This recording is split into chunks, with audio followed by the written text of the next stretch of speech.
যাবো শ্রীপাদ কৃষ্ণ চৈতন্য প্রভুর কাছে। শ্রীমদ্ ভাগবতমের যখন পৃথু মহারাজের উপাখ্যান আসছেন, ওখানে তাৎপর্যতে শ্রী প্রভুপাদ এবং হ্যাঁ, প্রভুপাদ জানাচ্ছেন পৃথু মহারাজ ওনার পাঁচটে সন্তান, পাঁচটেই সন্তানকে উনি এনেছেন ওনার ইচ্ছা অনুযায়ী। কেমন সন্তান লাগবে তেমনই সন্তান এসেছে।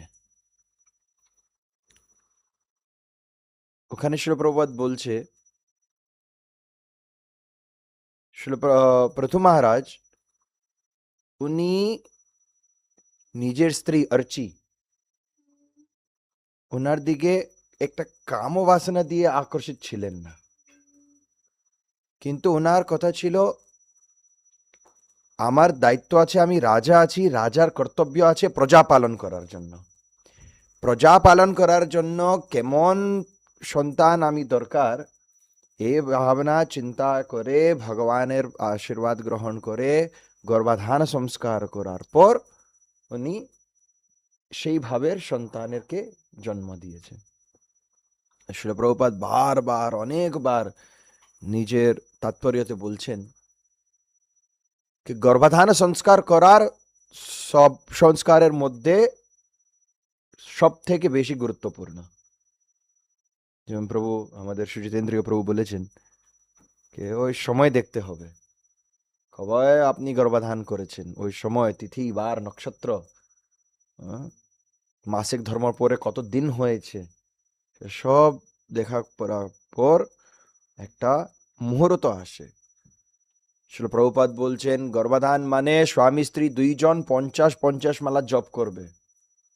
50 মালা জপ করার পর আপনার যে মনোচেতনা থাকবে ওটা কামবাসনার মনোচেতনা হয় না, একটা শুদ্ধ মনোচেতনা করে তারপরে গর্ভধান করার পর একটা যোগ্য সন্তান, যোগ্য জীবকে আপনি আপনার বাড়িতে আকর্ষিত করছেন।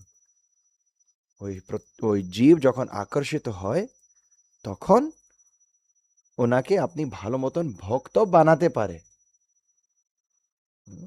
আর ওনাকে তারপরে যখন বাচ্চার জন্ম হবে ওনাকে ভালো মতন সংস্কার দিয়ে বাড়ি গৃহে সংস্কার ওইটা মনোচেতনা শিক্ষা প্রদান করার পর উনি ভালো একটা ভক্ত হতে পারে, ভালো একটা মানুষ হতে পারে।